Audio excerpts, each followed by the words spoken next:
जावद तहसील के ग्राम उपरेड़ा निवासी अनुसूचित जनजाति के किसान मुकेश भील मंगलवार को अपनी जमीन पर अवैध कब्जे और जाति सूचक गालियों की शिकायत लेकर कलेक्टर कार्यालय की जनसुनवाई में गले में दर्जनों आवेदन की प्रतियों की माला पहनकर पहुंचा। यह प्रतीकात्मक विरोध प्रशासन की उदासीनता और न्याय न मिलने की पीड़ा दर्शा रहा था। मुकेश ने बताया कि ग्राम नीलिया में स्थित उसकी 1.57 हेक्टेयर भूमि, जो राजस्व अभिलेखों में उसके नाम दर्ज है, गोपाल पाटीदार द्वारा जबरन कब्जा कर ली गई है। विरोध करने पर उसे जाति सूचक गालियां और जान से मारने की धमकियां भी दी गई।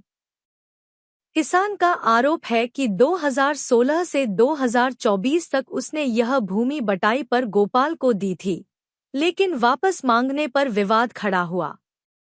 6 जून 2025 को सीमांकन में अवैध कब्जा साबित होने के बाद भी 8 जून को निशान हटा दिए गए और कब्जे की कोशिश की गई। 29 जून को खेती करने पहुंचे मुकेश को फिर धमकाया गया। मुकेश ने मुख्यमंत्री पोर्टल से लेकर स्थानीय प्रशासन तक दर्जनों शिकायतें की हैं, लेकिन कार्रवाई न होने से वह कलेक्टर कार्यालय के गेट पर धरने पर बैठ गया। पुलिस और प्रशासन की समझाइश के बाद भी वह नहीं उठा। किसान की मांग है कि दोषियों पर सख्त कार्रवाई की जाए, उसे अपनी भूमि पर खेती करने का अधिकार मिले और परिवार की सुरक्षा सुनिश्चित की जाए। यह मामला न सिर्फ एक भूमि विवाद, बल्कि आदिवासी अधिकारों की रक्षा से जुड़ा गंभीर मुद्दा बन गया है। मेरा नाम मुकेश है, मेरे पिताजी का नाम रामलाल जी है। हम लीलिया में खरीदी थी मैंने, मेरे पिताजी और की ज़मीन ने।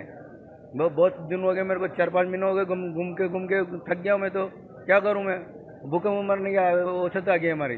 8 बीघा ज़मीन है मेरे। गोपाल पाटीदार को कब्जा कर रखा है। उसको लिस्ट पे दी थी मैंने, एक पैसे भी नहीं दिया उन्हें। 8-10 साल हो गया उसको। वो कह रहे हैं मैडम को मैं कागज भेजता हूँ, मैडम कल आपको जवाब देगा। माला पहन के आया था मैं, मैडम ने निकलवाई थी मेरे से। कागज पान रहा मेरे खेती का, और सब आवेदन दिया था मैंने। कितनी बार रिपोर्ट डाली, कितनी बार मैंने, कोई सुनवाई नहीं कर रहे मेरे। मैडम ने कहा कल मिलेगा तेरे को जवाब। चौबी मैडम ने बोला कल मिलेगा जवाब। मैं कागज भेज रहा हूँ मैं वहाँ कलेक्टर साहब। कहा क्या रहा मैं यहीं बैठा रहूँगा, और क्या यहीं बाहर बैठा रहूँगा मैं, भूखा तरसा यहीं। एक सरबानिया महाराज का मुकेश भील नाम का एक व्यक्ति हमारे पास जन सुनवाई में आया था। उसका ये कहना था कि उसकी एक ज़मीन है, उसने किसी को कृषि करने के लिए दिया था, तो उसको कब्जा कर लिया है, ऐसा उसका कहना है। तो उन्हें परीक्षण के लिए एसडीएम जावद को भेजा है और 2 दिन में इसका परीक्षण करके निराकरण नियमानुसार इसका कर दिया जाएगा। जी हाँ, वो उसको हम समझा रहे हैं, क्योंकि हम उसको परीक्षण करवा के निराकरण 2 दिन के अंदर जल्दी ही बात कर रहे हैं।